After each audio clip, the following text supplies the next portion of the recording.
Hello दोस्तों, welcome back to the channel of Sarang Gujarati commerce academy.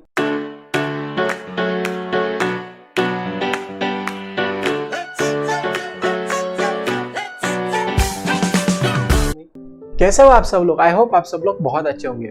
तो दोस्तों, अभी तक मैंने आपके 11th अकाउंट्स के 7 लेक्चर्स अपलोड किए। तो आई होप आपने साथ के साथ लेक्चर्स बहुत अच्छे से देखे होंगे। मुझे कमेंट में पक्का बताना कि उसमें से आपको सबसे अच्छा लेक्चर कौन सा लगा। अभी ध्यान देना दोस्तों, तो लास्ट लेक्चर में मैंने आपको बहुत ज्यादा कॉन्सेप्ट सिखाए थे। वहां पे अपन ने देखा था एग्जैक्टली एसेट्स क्या होता है, एसेट्स के कौन से टाइप्स होते हैं, फिर जो भी अपना फिक्स्ड एसेट होता है तो फिक्स्ड एसेट्स के टेंजिबल एसेट, इनटेंजिबल एसेट्स क्या क्या होता है। फिर वहां पे मैंने आपको सिखाया था दोस्तों कि लायबिलिटी क्या होता है। लायबिलिटी के बाद वहां पे एग्जैक्टली कौन से टाइप की लायबिलिटी होती है और कैपिटल क्या होता है। तो इतनी सारी चीजें दोस्तों मैंने आपको लास्ट लेक्चर में सिखाई थी। लेकिन दोस्तों लास्ट लेक्चर में वहां पे थोड़ा सा वीडियो बड़ा होने के कारण मैंने आपको कैपिटल के ऊपर ज्यादा एक्सप्लेनेशन नहीं दिया था। तो मैं क्या करूंगा, आज के इस वीडियो में सबसे पहले कैपिटल जो भी होता है उसके बारे में अपन थोड़ा सा डीप में और देखेंगे। वहां पे आपको उन्होंने कुछ कैपिटल के इक्वेशंस दिए हुए और उसके ऊपर आपको उन्होंने एक दो क्वेश्चंस दिए हुए, तो वो भी अपन कर लेंगे। और वो होने के बाद दोस्तों आपके सिलेबस का इंपॉर्टेंट एक कॉन्सेप्ट है जिसका नाम है अकाउंटिंग प्रिंसिपल क्या होता है, अकाउंटिंग कन्वेंशन क्या होता है और अकाउंटिंग और एक कॉन्सेप्ट है यहाँ पे आपका कंसेप्ट क्या होता है, राइट। तो ये तीनों कॉन्सेप्ट आज अपन देख लेंगे। तो जल्दी से वीडियो स्टार्ट करते दोस्तों। तो सबसे पहले यहाँ पे मैं बात करूंगा दोस्तों कैपिटल मतलब क्या होता है। अभी मैंने आपको बोला था, क्या बोला था बोलो, कि any amount invested by the owner, proprietor, businessman, मालिक, राइट। उसने अगर हमारे बिजनेस में या ऑब्वियसली उसके खुद के बिजनेस में, हमारे मतलब क्या, मैं यहाँ पे ओनर ऐसे में एज्यूम करके बात कर रहा हूँ। अभी देखो दोस्तों, तो कोई भी ओनर, प्रोप्राइटर, बिजनेसमैन या मालिक ने उसका बिजनेस चालू करने के लिए अगर कोई पैसा अगर उसने इन्वेस्ट किया होगा तो उसको मैं बोलता हूँ दोस्तों यहाँ पे कैपिटल। उसको मैं क्या बोलता हूँ बोलो, कैपिटल बोलता हूँ। और याद रखना दोस्तों, जो भी अपना कैपिटल है ना बेटा, कैपिटल के और दो नाम है जिसको अपन नेटवर्थ भी बोलते हैं और ओनर्स इक्विटी भी बोलते हैं। तो याद रखना, सबसे पहले कैपिटल के और दो नाम कौन से बोलो। सबसे पहले यहाँ पे नेटवर्थ है और दूसरा यहाँ पे ओनर्स इक्विटी है, ठीक है। अभी ध्यान देना यहाँ पे क्या लिखा है। यहाँ पे आपको दिया दोस्तों, द अमाउंट और fund provided by the proprietor in the business is called as capital as well as excess of assets or liabilities of the business is also called as capital और नेटवर्थ, ठीक है। ये आपको क्या है बता दूंगा। सबसे पहले इतना याद रखना कि कोई भी अमाउंट या कोई भी फंड्स अगर बिजनेसमैन ने बिजनेस में लगाया है, बिजनेसमैन ने बिजनेस को दिया है, तो उसको अपन कैपिटल बोलते हैं। उसको अपन क्या बोलते हैं बोलो, कैपिटल बोलते हैं। अभी यहाँ पे ना उन्होंने आपको एक और एक डेफिनेशन दिया है। क्या दिया उन्होंने, कि एक्सेस ऑफ एसेट और लाइबिलिटीज। अभी क्या होता है समझ लो। ये जो भी डिस्कशन एक्चुअली अपन जब भी आपका फाइनल अकाउंट्स नाम का टॉपिक आएगा ना, तो वो टॉपिक का डिस्कशन, लेकिन कोई बात नहीं, यहाँ पे उन्होंने अपने को बोला है तो यहाँ पे मैं आपको एक शॉर्ट और सिंपल लैंग्वेज में बोल देता हूँ क्या होता है, ठीक है। अभी देखो दोस्तों, आपको थोड़े टाइम बाद समझेगा कि आपको है ना 11th स्टैंडर्ड में जब भी आप फाइनल अकाउंट्स करेंगे, जब भी आप इंडिविजुअल या प्रोप्राइटरशिप का फाइनल अकाउंट्स करोगे, तो वो फाइनल अकाउंट्स में दोस्तों आपको एक स्टेटमेंट बनाना पड़ता है जिसका नाम होता है बैलेंस शीट। क्या नाम होता है बोलो, बैलेंस शीट नाम होता है। और जब भी मैं ये बैलेंस शीट की बात करूं दोस्तों, तो ये बैलेंस शीट के दो साइड्स होते हैं। सिर्फ जितना मैं बोल रहा हूं उतना सिर्फ कॉन्सेप्ट समझने की कोशिश करना, ठीक है। आपको हर एक चीज समझ जाएगा, कोई टेंशन मत लो। तो जो भी बैलेंस शीट है ना बेटा, बैलेंस शीट के दो साइड होते हैं। पहला साइड होता है यहाँ पे आपका लायबिलिटी साइड, जो आपके बैलेंस शीट के लेफ्ट साइड में आता है, और दूसरा साइड होता है दोस्तों यहाँ पे आपका एसेट साइड। क्या होता है बोलो, एसेट साइड होता है। और जैसे मैंने आपको लास्ट लेक्चर में बोला था दोस्तों कि जब भी मैं आपके एसेट साइड की बात जब भी मैं आपके लायबिलिटी साइड की बात करूंगा, तो बिजनेस में बेसिकली दो प्रकार के लायबिलिटीज होती है। जो पहला होता है ओनर्स लायबिलिटी। पहला कौन सा होता है बोलो, ओनर्स लायबिलिटी होता है। और दूसरा मैंने आपको बोला था दोस्तों, आउटसाइडर लायबिलिटी होता है। दूसरा क्या होता है बोलो, आउटसाइडर लायबिलिटी होता है, ठीक है। और अगर मैं आपको सिंपल लैंग्वेज बोलूं दोस्तों, तो ओनर्स लायबिलिटी जो भी है ना, इसका ही मतलब दोस्तों नेटवर्थ होता है। इसका ही मतलब नेटवर्थ होता है। इसका ही मतलब कैपिटल होता है। इसका ही मतलब कैपिटल होता है। और इसको ही अपन बोलते हैं ओनर्स इक्विटी। इसको ही अपन क्या बोलते बोलो, ओनर्स इक्विटी बोलते, ठीक है। अभी ना हमेशा एक बात याद रखना दोस्तों, कि आपके बैलेंस शीट में जो भी एसेट्स का टोटल रहेगा ना, उतना ही आपका लायबिलिटी का टोटल होता है। उतना ही आपका क्या होता है बोलो, लायबिलिटी का टोटल होता है। जैसे कि फॉर एग्जाम्पल, मान लो आपके बिजनेस के आपके पास एसेट से मान लो 10 लाख रुपीस के, कितने के बोलो, 10 लाख के एसेट है। तो इसका ही मतलब आपके बिजनेस के लायबिलिटी का भी टोटल कितना होना चाहिए दोस्तों, 10 लाख ही होना चाहिए। कितना होना चाहिए बोलो, 10 लाख ही होना चाहिए। अगर मैं बोल रहा हूं कि मेरे बिजनेस में जो भी है ओनर्स लायबिलिटी और आउटसाइडर लायबिलिटी है, इसमें से मेरा आउटसाइडर लायबिलिटी ना ये मान लो है 8 लाख रुपीस का। कितना है बोलो, 8 लाख रुपीस का। ठीक है, तो सीधी बात है दोस्तों, अगर मुझे यहाँ पे ओनर्स लायबिलिटी अगर निकालना होगा तो मैं कैसे निकालूंगा, तो यहाँ पे मैं निकालूंगा दोस्तों टोटल लायबिलिटी माइनस क्या करूंगा बोलो, मैं आउटसाइडर लायबिलिटी करूंगा। माइनस क्या करूंगा बोलो, मैं आउटसाइडर लायबिलिटी करूंगा। समझा क्या, मतलब अपने बिजनेस का जो भी टोटल लायबिलिटी है, अगर उसमें से अगर मैं आउटसाइडर को जो भी पैसा देना है अगर वो मैं माइनस करता हूं, तो मुझे क्या मिलेगा दोस्तों, यहाँ पे कैपिटल मिलेगा। मुझे यहाँ पे क्या मिलेगा बोलो, कैपिटल मिलेगा। समझा क्या, तो यहाँ पे मैंने कैसे निकाला, 10 लाख जो मेरा यहाँ पे टोटल लायबिलिटी था, उसमें से यहाँ पे मैंने आउटसाइडर 8 लाख का माइनस कर दिया, जो यहाँ पे मेरा 2 लाख है वो मेरा कैपिटल है। ठीक है, अगर और एक आपको अगर मैं फॉर्मूला यहाँ पे बोलना चाहूँ तो क्या फॉर्मूला आएगा, सीधी बात है, अगर मैं मेरे टोटल एसेट्स में से, ठीक है, टोटल एसेट्स में से अगर मैं आउटसाइडर लायबिलिटी अगर माइनस कर दूं तो मुझे क्या मिलेगा बोलो, कैपिटल मिलेगा। कैसे सर, ध्यान दो, देखो मैंने आपको क्या बोला कि जो भी आपका टोटल एसेट होता है उतना ही आपका क्या होता है दोस्तों, टोटल लायबिलिटी होता है। उतना ही आपका क्या होता है बोलो, टोटल लायबिलिटी होता है। ठीक है, अभी आप मुझे एक बात बोलो ना, मैंने आपको क्या बोला कि जो भी आपका लायबिलिटी होता है ना, लायबिलिटी में 2 टाइप है। पहला कौन सा है, ओनर्स लायबिलिटी, और दूसरा कौन सा है बोलो, आउटसाइडर लायबिलिटी। और जब भी मैं दोनों की टोटल करूंगा, ओनर्स प्लस आउटसाइडर, तो मुझे क्या मिलेगा दोस्तों, टोटल लायबिलिटी मिलेगा। और मेरा टोटल लायबिलिटी कितना रहेगा बोलो, टोटल एसेट इतना ही रहेगा। लेकिन आप मुझे एक बात बोलो, अगर मान लो मुझे ओनर्स लायबिलिटी या कैपिटल मुझे अगर पता नहीं है, तो वो केस में मेरे पास टोटल लायबिलिटी रहेगा क्या दोस्तों, नहीं रहेगा। तो बेटर आपको क्या करना है, जो भी आपका एसेट का टोटल है ना, यही एसेट में से आपको क्या करना है दोस्तों, आउटसाइडर लायबिलिटी को माइनस करना है। और आपने टोटल एसेट में से आउटसाइडर लायबिलिटी को माइनस कर दिया तो आपको क्या मिलेगा बेटा, कैपिटल मिलेगा। आपको क्या मिलेगा बोलो, कैपिटल मिलेगा। ठीक है, एक बात हमेशा रखना, जितना आपका एसेट्स का टोटल होता है उतना ही आपका लायबिलिटी का होता है। तो आप ऐसे भी कर सकते हो कि आपके टोटल लायबिलिटी में से आप आउटसाइडर लायबिलिटी माइनस कर दो, आपको कैपिटल मिलेगा। या आप क्या कर दो, टोटल एसेट में से आप आउटसाइडर लायबिलिटी माइनस कर दो तो आपको क्या मिलेगा, कैपिटल मिलेगा। आप कैसे भी करो आपका आंसर सेम ही आएगा। समझ रहे हो क्या, तो देखो जरा उन्होंने आपके टेक्स्ट बुक में यहाँ पे क्या लिखा है, प्लीज कॉन्सेंट्रेट करना। देखो फटाफट देखो जरा, फटाफट देखो यहाँ पे वो क्या बोल रहा है। देखो दोस्तों, मैंने आपको बोला था कि जो भी नेटवर्थ है ना, नेटवर्थ वही अपन क्या बोलते बोलो, ओनर सिक्योरिटी या कैपिटल बोलते। कैपिटल के 2 नाम है, कौन से, ओनर सिक्योरिटी और नेटवर्थ, राइट। और अगर आपको वहां पे ओनर सिक्योरिटी या कैपिटल अगर कैलकुलेट करना होगा तो आप कैसे करेंगे, टोटल एसेट्स या टोटल लायबिलिटीज माइनस आपको क्या करना है बोला, आउटसाइडर लायबिलिटी करना है। देखो दोस्तों, ये कॉन्सेप्ट के ऊपर है ना, उन्होंने अपने को यहाँ पे छोटू 2-3 उन्होंने यहाँ पे एग्जांपल्स है, इसको अपन देख लेते तो आपको एग्जैक्टली ध्यान में आएगा कि आपको करना कैसा है। देखो यहाँ पे वो क्या बोल रहा है, if the capital of a business is 4 lakh and creditor 2 lakh then total asset. सीधी बात है, ध्यान दो। देखो दोस्तों, उन्होंने अपने को यहाँ पे क्या दिया है, तो हमारे बिजनेस के अंदर का कैपिटल दिया है, मतलब ओनर्स लायबिलिटी दिया है, और उन्होंने यहाँ पे अपने को क्रेडिटर्स दिया है, मतलब आउटसाइडर लायबिलिटी दिया है। अभी मैंने आपको क्या बोला था, अगर मैं ओनर लायबिलिटी को और आउटसाइडर लायबिलिटी को अगर मैं ऐड करूं तो मुझे क्या मिलेगा दोस्तों, टोटल लायबिलिटी मिलेगा। मुझे क्या मिलेगा बोलो, टोटल लायबिलिटी मिलेगा।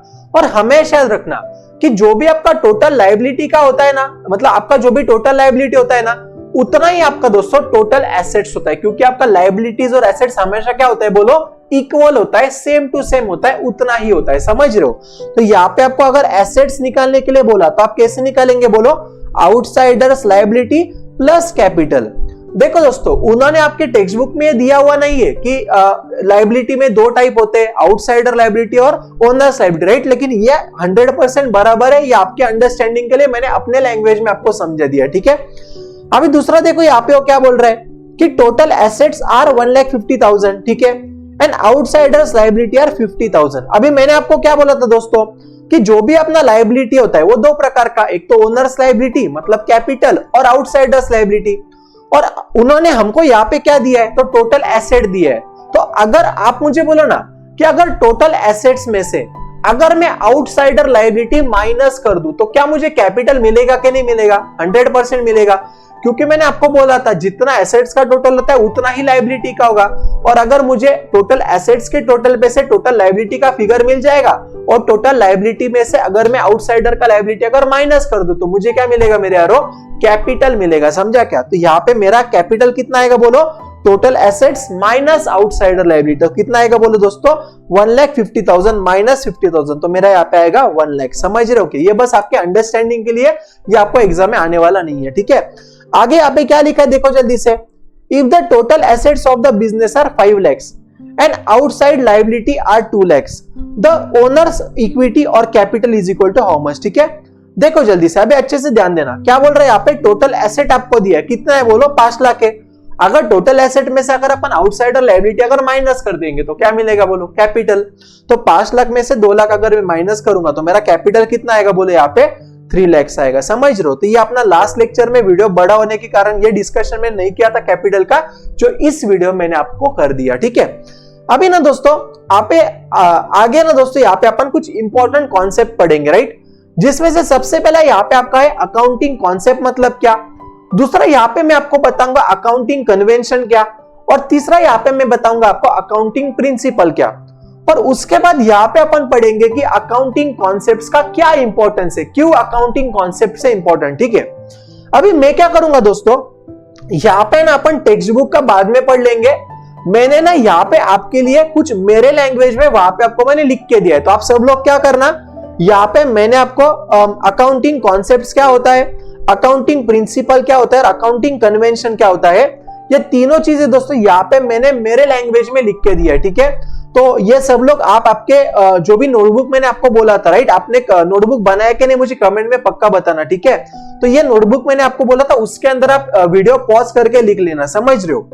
अभी ध्यान देना दोस्तों, आपकी टेक्स्ट बुक में ना उन्होंने accounting principle, accounting concept, accounting convention, इसके बारे में डिटेल में नहीं बोला है। तो यहाँ पे मैं आपको क्या करूंगा, ये एक्स्ट्रा है, ये आपको मैं डिटेल में समझाऊंगा और फिर अपन क्या करेंगे दोस्तों, आपके टेक्स्ट बुक में से रीडिंग कर लेंगे, ठीक है। अभी ध्यान देना दोस्तों, सबसे पहले यहाँ पे आपके लिए इंपॉर्टेंट कॉन्सेप्ट आता है जिसका नाम है अकाउंटिंग प्रिंसिपल्स। क्या आता है बोला? Accounting principle. अभी देखो दोस्तों, अपने को है ना जब भी अकाउंटिंग करना होता है, अकाउंटिंग मतलब क्या? Recording of business transaction. याद रखना, अकाउंटिंग मतलब क्या होता है? रिकॉर्डिंग ऑफ बिजनेस ट्रांजेक्शन होता है। तो हमेशा रखना बेटा, जब भी हमको अकाउंटिंग करना है, जब भी हमको हमारे बिजनेस ट्रांजेक्शन को रिकॉर्ड करना है, वो टाइम पे दोस्तों हमको कुछ रूल्स, कुछ प्रिंसिपल्स हमको वहां पे फॉलो करना पड़ता है, जिसको मैं बोलता हूं अकाउंटिंग प्रिंसिपल्स। तो एग्जैक्टली अकाउंटिंग प्रिंसिपल्स क्या होता है, तो ध्यान देना। देखो दोस्तों, यहां पे उन्होंने दिया है accounting principles means general law और rule adopted by the accountant universally while recording accounting transaction. मतलब क्या, ध्यान दो। देखो दोस्तों, जब भी हमको अकाउंटिंग करना होता है, जब भी हमको हमारे बिजनेस ट्रांजैक्शन को रिकॉर्ड करना होता है ना, वो टाइम पे हमको कुछ लॉ या कुछ रूल्स का हमको वहां पे फॉलो करना पड़ता है, समझ रहे हो। हमको क्या करना पड़ता है, अकाउंटिंग करते टाइम वो रूल्स को, वो लॉज को हमको कंसीडर करना पड़ता है, समझ रहे हो। तो उसको ही हम बोलते हैं अकाउंटिंग प्रिंसिपल।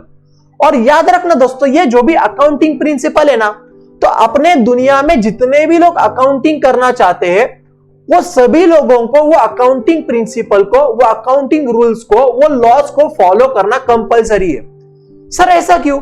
सीधी बात है, मान लो कि मुझे जो भी जैसे कि फॉर एग्जांपल अलग अलग लोगों ने वहां पे आपको अकाउंटिंग प्रिंसिपल के बारे में बोला गया है, जैसे कि फॉर एग्जांपल एक इंस्टीट्यूट है जिसका नाम है institute of chartered accountant of India, right, उसको अपन प्यार से ICAI बोलते हैं। तो ये ICAI ने भी हमको क्या किया, बोला अकाउंटिंग के रूल्स, अकाउंटिंग के प्रिंसिपल्स बोले। तो ऐसे बहुत सारे अलग अलग इंस्टीट्यूशंस है। तो अभी यहाँ पे क्या होगा दोस्तों, फॉर एग्जांपल मान लो कि यहाँ पे अगर मैं जो भी अकाउंटिंग कर रहा हूं, अगर मान लो कि जो भी ICAI ने मुझे यहाँ पे अकाउंटिंग करने के लिए जो भी उन्हें रूल्स वगैरह बोले, अगर ये रूल्स में फॉलो नहीं करता तो यहाँ पे क्या हो जाएगा, मेरा अकाउंटिंग का जो भी सिस्टम है, मेरा अकाउंटिंग का जो भी मेथड है वो अलग होगा, दूसरे का अकाउंटिंग का सिस्टम अलग होगा। तो यहाँ पे यूनिफॉर्मिटी होगा क्या, बोलो यहाँ पे एक जैसापन होगा क्या, बोलो नहीं होगा। तो for the purpose of maintaining uniformity हमको क्या करना पड़ता है दोस्तों, जो भी रूल्स या जो भी लॉज उन्होंने हमको बताए हैं, उसी लॉ के हिसाब से हमको अकाउंटिंग करना पड़ता है, ठीक है।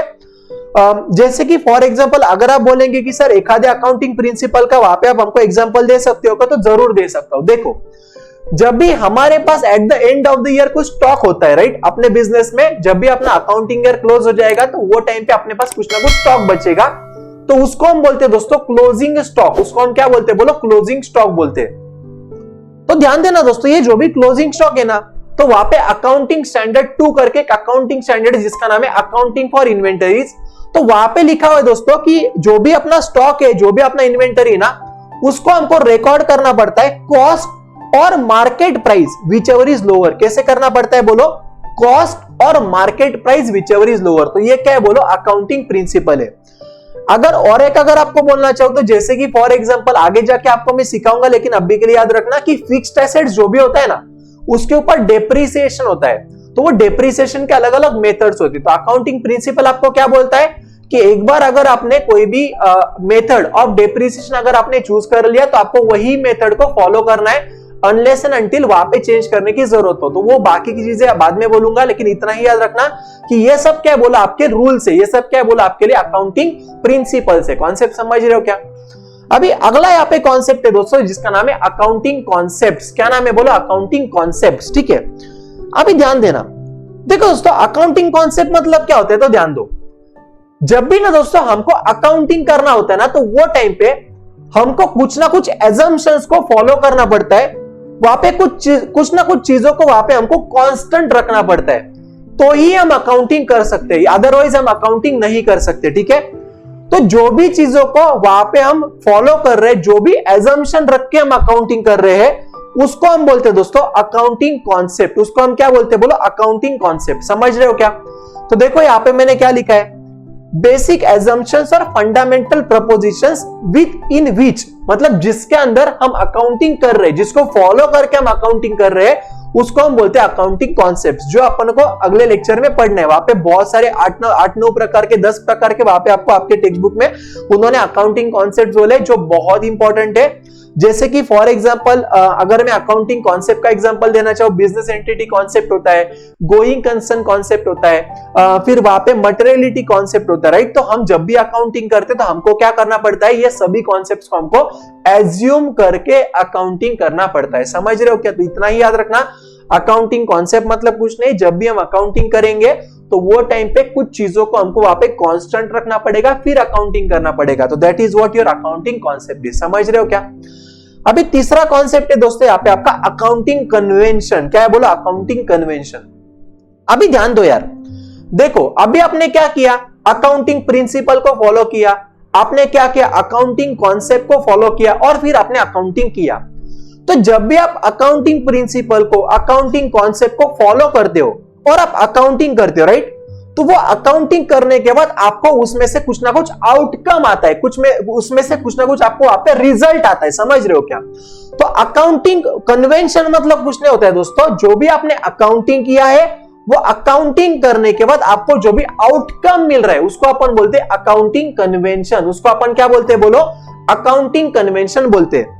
जैसे कि फॉर एग्जांपल देखो यहाँ पे मैंने क्या लिखा है, आउटकम ऑफ अकाउंटिंग प्रैक्टिसेस और principle being followed by the business और enterprise over the period of time. ठीक है, अभी सीधी बात है ना यार, जब भी आप अकाउंटिंग करोगे तो अकाउंटिंग आप पूरे साल का करोगे। समझ रहे हो? तो पूरे साल जब भी आप अकाउंटिंग कर रहे हो, तो आप पूरे साल वहां पे अकाउंटिंग प्रिंसिपल फॉलो करोगे ना, आप पूरे साल वहां पे अकाउंटिंग कॉन्सेप्ट फॉलो करोगे। समझ रहे हो? इसलिए वहां पे क्या लिखा है, over a period of time, मतलब जो भी अपन अकाउंटिंग कर रहे हैं पूरे साल का कर रहे हैं, और पूरे साल का accounting principle, accounting concept follow करने के बाद आपको जो भी वहां पे आउटकम आ रहा, उसमें से आपको जो भी रिजल्ट मिल रहा, उसको अपन क्या बोलते, बोलो अकाउंटिंग कन्वेंशन बोलते। ठीक है, अभी सीधी बात है यार, जैसे कि फॉर एग्जांपल मान लो आप सब कुछ अकाउंटिंग प्रिंसिपल वगैरह फॉलो कर रहे हो, तो उसमें से जब भी आपके फाइनेंशियल स्टेटमेंट बनेंगे, फाइनेंशियल स्टेटमेंट मतलब क्या, फाइनल अकाउंट्स अपन उसको अभी के लिए बोलेंगे। ठीक है, तो वो आपको क्या मिलेगा, बोलो ट्रू एंड फेयर मिलेगा। जैसे आपको उसमें से रिजल्ट मिलना चाहिए वैसा ही आपको मिलेगा, अगर आपने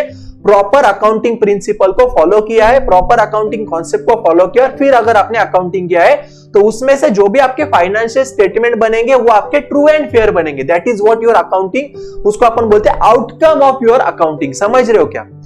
तो आई होप दोस्तों अभी तक मैंने आपको जो भी 3 कॉन्सेप्ट पढ़े आपको बहुत अच्छे से समझा होगा। अकाउंटिंग प्रिंसिपल मतलब क्या, अकाउंटिंग कॉन्सेप्ट मतलब क्या, अकाउंटिंग कन्वेंशन मतलब क्या। ठीक है, अभी अपन क्या करते हैं दोस्तों, जो भी कॉन्सेप्ट यहाँ पे मैंने आपको बोला ना, तो वो आपको टेक्स्ट बुक में दिया हुआ नहीं, फिर भी अपन क्या करेंगे, जितना भी दिया है उतना अपन एक बार रीडिंग कर लेंगे। ठीक है, देखो यार यहाँ पे उन्होंने क्या लिखा है, सबसे पहले accounting means of communicating the result of a business operation.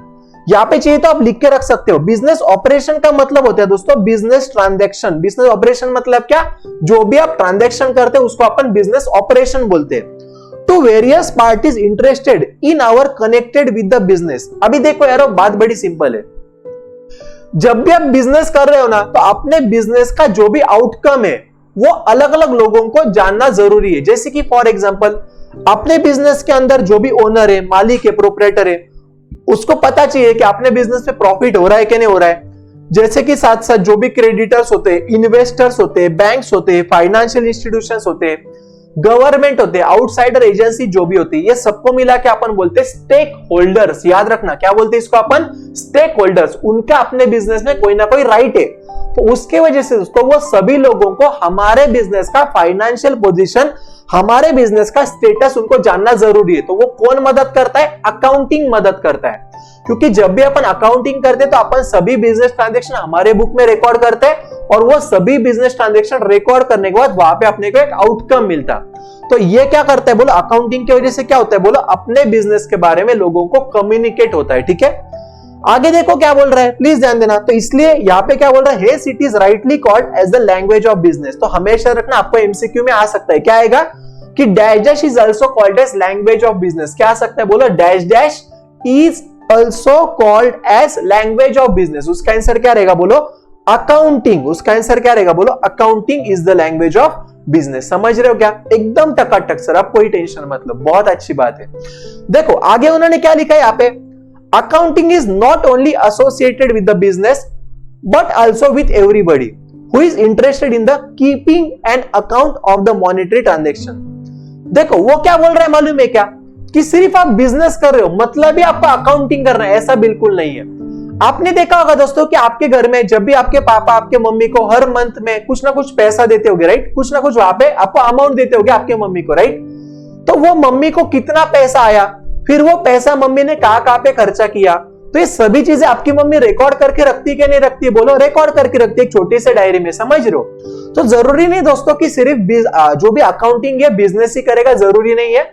Accounting ये हर एक लोग करेंगे, रिकॉर्डिंग ऑफ ट्रांजैक्शन हर एक लोग करेंगे जो क्या कर रहे बोलो, मॉनेटरी ट्रांजैक्शन कर रहे। जो भी लोग मॉनेटरी ट्रांजैक्शन करेंगे वो क्या करेंगे बोलो दोस्तों, अकाउंटिंग करेंगे। वो क्या करेंगे बोले दोस्तों, अकाउंटिंग करेंगे। समझ रहे हो, आगे यहाँ पे क्या लिखा है, जनरली द टर्म नहीं, जनरली क्या बोल रहा है, generally the term accounting refers to financial transaction. Financial क्या बोल रहा है, फाइनेंशियल अकाउंटिंग, राइट। तो इतना याद रखना, अकाउंटिंग मतलब क्या होता है बोलो, फाइनेंशियल अकाउंटिंग। फाइनेंशियल मतलब क्या, ऐसा ट्रांजैक्शन जहां पे क्या इन्वॉल्व है बोलो, कैश इन्वॉल्व है। जहां पे क्या इन्वॉल्व है बोलो दोस्तों, पैसा इन्वॉल्व है, उसको ही अपन क्या बोलते बोलो, अकाउंटिंग बोलते हैं। उसको ही अपन क्या बोलते बोलो, अकाउंटिंग बोलते हैं। ठीक है, अभी देखो जल्दी से उन्होंने यहाँ पे आगे क्या लिखा है, प्लीज कॉन्सेंट्रेट करना। देखो आगे क्या बोल रहा है दोस्तों यहाँ पे, वो bookkeeping and accountancy is an art of recording, classifying, summarising transaction of a business concern in a systematic manner.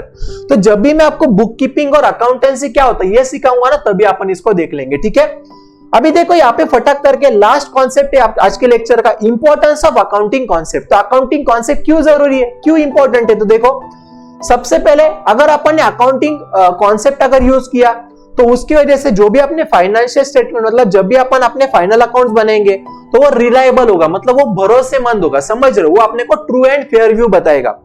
दूसरा क्या बोल रहा है, यूनिफॉर्मिटी इन प्रेजेंटेशन। मतलब क्या कि अगर सभी लोगों ने अगर अकाउंटिंग कॉन्सेप्ट अगर फॉलो किया तो हर एक लोगों ने अकाउंटिंग कॉन्सेप्ट प्रिंसिपल फॉलो किया, राइट।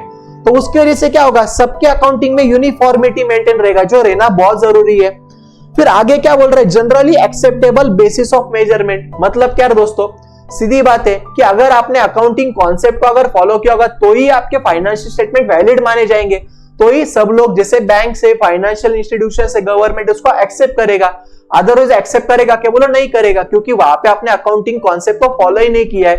समझ रहे हो? Unless and until you are following your accounting concept right, तब तक आपके financial statement true and fair view नहीं बताएंगे। अगर आपने अकाउंटिंग कॉन्सेप्ट को फॉलो नहीं किया होगा, आप जब भी अकाउंटिंग कॉन्सेप्ट को, अकाउंटिंग प्रिंसिपल को फॉलो करेंगे तभी आपके फाइनेंशियल स्टेटमेंट क्या करेंगे, बोलो आपको ट्रू एंड फेयर व्यू बताएंगे। कॉन्सेप्ट क्लियर है क्या? आगे क्या बोल रहा है वो, प्रॉपर इंफॉर्मेशन टू ऑल। जैसे कि अभी मैंने आपको बोला कि अपने बिजनेस के अंदर अलग अलग स्टेक होल्डर्स होते हैं, जैसे कि फॉर एग्जांपल क्रेडिटर्स होता है, डेटर्स होते हैं, और कौन होता है, बैंक होता है, फाइनेंशियल इंस्टीट्यूशंस होता है, शेयर होल्डर्स होते हैं, ओनर होता है, गवर्नमेंट होता है, अदर एजेंसी होता है, ये सब क्या बोला, स्टेक होल्डर है। तो सभी लोगों को अपने बिजनेस के बारे में प्रॉपर इंफॉर्मेशन मिलना जरूरी है। और आगे क्या बोल रहे हैं, valid and appropriate assumption right. तो जब भी आप अकाउंटिंग करते हैं तो वो टाइम पे आपको जो भी एजम्पशंस रखने पड़ते हैं वो वैलिड और क्या बोल सकते हैं, एप्रोप्रिएट एजम्पशन है, ऐसा माना जाता है। ठीक है, तो ये सब क्या था बोला दोस्तों, आपका इंपॉर्टेंस ऑफ अकाउंटिंग कॉन्सेप्ट था। क्या था बोला, आपका इंपॉर्टेंस ऑफ अकाउंटिंग कॉन्सेप्ट था। ठीक है, चलो तो गाइज आई होप आज के लेक्चर मैंने आपको जो भी चीजें सिखाई, आई होप आपको बहुत अच्छे समझोगे। आज अपन ने क्या देखा, सबसे पहले अपन ने कैपिटल का डीप इंट्रोडक्शन वगैरह, वहां पे अपन ने पूरा अच्छे से एक्सप्लेनेशन मैंने आपको दिया, वहां पे अपन ने कुछ एग्जांपल्स देखे। फिर उसके बाद दोस्तों यहाँ पे मैंने आज आपको अकाउंटिंग मतलब क्या सिखाया, फिर अकाउंटिंग प्रिंसिपल क्या होता है वो सिखाया, अकाउंटिंग कॉन्सेप्ट, अकाउंटिंग कन्वेंशन क्या होता है वो सिखाया, और लास्ट में यहाँ पे मैंने आपको इंपॉर्टेंस ऑफ अकाउंटिंग कॉन्सेप्ट भी सिखा दिया। ठीक है, तो गाइज अगर आपको वीडियो अच्छा लगा तो प्लीज वीडियो को लाइक करना है ना, पक्का लाइक करना। मुझे कमेंट करते जाना कि आपको कौन सा कॉन्सेप्ट बहुत अच्छे समझा, आपको कौन से कॉन्सेप्ट में अगर कुछ डाउट होगा तो वो भी आप मुझे कमेंट में पूछ सकते हो। अगर आप चैनल पे नए रहेंगे तो पक्का चैनल को सब्सक्राइब करना, नोटिफिकेशन बेल आइकॉन जो भी है वो ऑन करके रखना, जिसके कारण जब भी मैं वीडियोस अपलोड करूंगा तो आपको उसका नोटिफिकेशन मिल जाएगा। नीचे डिस्क्रिप्शन में वहां पे मैंने आपको व्हाट्सएप का ग्रुप, अपने एकेडमी का व्हाट्सएप का ग्रुप है, वो आपको ऐड करना है, वहां पे आपको ज्वाइन होना है। और आपको टेलीग्राम लिंक भी मैंने दिया है, वहां पे भी आप कनेक्ट कर सकते हो। और अपना सारंग गुजराती कॉमर्स एकेडमी का एक एप्लीकेशन है जिसका लिंक मैंने आपको डिस्क्रिप्शन में दिया है, तो वो भी आप डाउनलोड कर देना, जिसके कारण जब भी मैं टेस्ट वगैरह दूंगा तो वहां पे आपको एप्लीकेशन पे नोटिफिकेशन आ जाएगा। ठीक है, और आपके सभी फ्रेंड्स को दोस्तों अपने वीडियो में पूरे महाराष्ट्र के कोने कोने तक पहुंचा देना राइट, तो जिसके कारण सभी लोगों को बहुत हेल्प हो जाएगा। मेरा टारगेट बस इतना है कि महाराष्ट्र में जितने भी स्टूडेंट्स है सभी स्टूडेंट्स तक मुझे पहुंचना है, और सभी स्टूडेंट तक मुझे ये free of cost education provide करना है, जिसके कारण सभी स्टूडेंट का बहुत ज्यादा हेल्प हो राइट। और बस तो आज के लिए बस इतना ही दोस्तों। आई होप आप सभी लेक्चर्स एंजॉय कर रहे हो। मैं वापस रिक्वेस्ट करूंगा कि जितनी भी चीजें मैं यहाँ पे आपको पढ़ा रहा हूँ, प्लीज प्लीज प्लीज हर एक चीजों को बहुत अच्छे से पढ़ना। ये मेरा आपको वादा है दोस्तों कि अगर आप जितनी भी चीजें मैं आपको यहाँ पे पढ़ा रहा हूँ अगर आपने अच्छे से किया तो आपको कोई भी क्लासेस लगाने की जरूरत नहीं गिरेगी। आपको सारंग सर का वादा है, ठीक है, और सारंग सर कभी भी गलत बोलते नहीं है, समझ रहे हो। तो that's it for today guys, है ना। तो मिलते हैं अगले लेक्चर में, तब तक के लिए बाय बाय, टाटा।